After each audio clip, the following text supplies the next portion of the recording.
Hello friends, today in this video I will show you how to change the default currency symbol in Windows 10 or 11. So guys, it is very easy to change it. So first you need to in search bar type currency.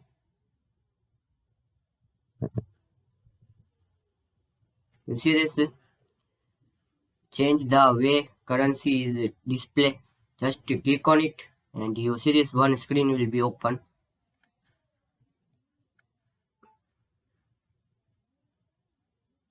So just click on additional settings and click on this currency. Now you see this currency symbol, you change it like dollar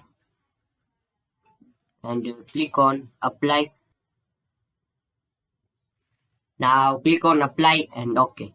So this way to change the currency symbol in Windows 10 or 11. So this is very easy and simple method. So hopefully guys you like this video. Please like, share and subscribe my channel. Please comment this video work for you or not.